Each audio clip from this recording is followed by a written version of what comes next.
কলকাতা থেকে প্রায় 150 কিলোমিটার দূর পূর্বস্থলী 2 নম্বর ব্লকের নতুন গ্রাম, তার মধ্যেই পুতুল গ্রাম।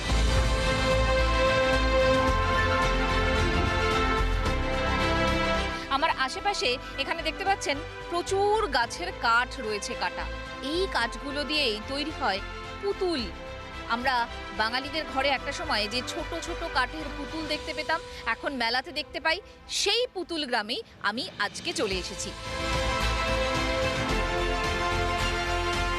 কাঠের পুতুল এখানে তৈরি করছেন এক জেঠিমা। কথা বলি, যা খাটেন টাকা পান? না, ভালো রোজগার হয় না, তাই জন্য ছেলেপিলে খুব খাটনি হয়। এইসব মাল খাটনি করতে গেলে পরে সময় খাওয়া দাওয়া হয় না, সময় চান হয় না। সংসারে দিনের রান্নাও হচ্ছে, তার পাশাপাশি আবার কাজও, পুতুল তৈরিও হচ্ছে, তাই তো? হ্যাঁ, কতক্ষণ কাজ করো সারাদিনে? সারাদিনে কাজ করতে হয়। আর কাঠের দাম, রঙের দাম জিনিসটা বেড়ে গেছে না, আমাদের মালের দাম বাড়ছে না। সরকারি কোনো সাহায্য পান? না, আমি কোনো সাহায্য পাই না। আমাদের এই সব নিজের হাতের উপরেই, এই শরীরের উপরে সব কিছুই করতে হয়। আমাদের দামটা বাড়লে ভালো হবে, জিনিসের দামটা, এটা আমাদের ব্যবসা। আমরা যদি জিনিসের দামটা বাড়ে, আমরা 100টা জায়গায় আমরা সেটা 50টা বেশি করব দামটার জন্য, তাহলে আমাদের একটু ব্যবসাটা আরও ভালো হবে। মানে বেশি দাম বলে কেউ নেবে না, বলছে না নেবো না, আমি তো গিয়ে সাজিয়ে রাখবো, এটা তো অন্য কোনো জিনিস না। ছোট্ট একটা গ্রাম, 40টা পরিবার এখানে থাকে একসঙ্গে, আর এরাই সেই কবে থেকে, আদিকাল থেকে এই কাঠের পুতুল তৈরি করছে। এখানে আমি আরও একজনের সাথে একটু কথা বলি। আচ্ছা, কি মনে হয় যে মানে এই যে যেরকম ভাবে কাজ করছো, যত পরিশ্রম, সেই পরিশ্রমের উপযুক্ত দাম কি পাও তোমরা? বলতে গেলে সেরকম দাম আমরা পাই না এই কাঠের কাজে।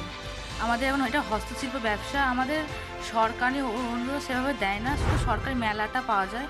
মানে আমাদের যে সেভাবে সাহায্য করা, যে শিল্পীর পাশে দাঁড়ানো, সেভাবে আমরা অনুদানটা পাই না। তো এখন হচ্ছে বিক্রি, কিন্তু সেই পর্যায়ে আমরা লাভ পাচ্ছি না। যেমন কাঠের দাম, যে দামে আমরা কিনছি, আমাদের আয়টা, রঙের দাম বেশি, সব দাম বেশি, আয়টা মানে ব্যয়টা বেশি হচ্ছে, আয়টা আমাদের কম হয়ে যাচ্ছে। সব কাজের জন্য আমাদের যদি একটু বাইরে পাঠানো হয়, এইসব কাজের প্রচার সেভাবে অতটা নেই। এই শিল্পটা কি মনে হচ্ছে আস্তে আস্তে হারিয়ে যাচ্ছে?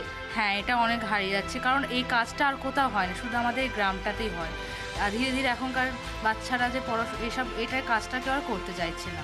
তার মানে পরিশ্রম যা হয় সেই তুলনায় আয় হয় না, এবং এই যে কাঠের এই পুতুল শিল্প, সেই শিল্প আস্তে আস্তে হারিয়ে যাচ্ছে, কারণ এই প্রজন্মের কেউ আর একটু ইন্টারেস্ট দেখাচ্ছেন না। তাই কোথাও যদি একটু সরকারি সাহায্য পান এরা, যদি আরেকটু প্রচার হয়, তাহলে হয়তো বাংলার এই শিল্প আরেকবার মাথা তুলে দাঁড়াতে পারে, একটু নিঃশ্বাস নিতে পারে।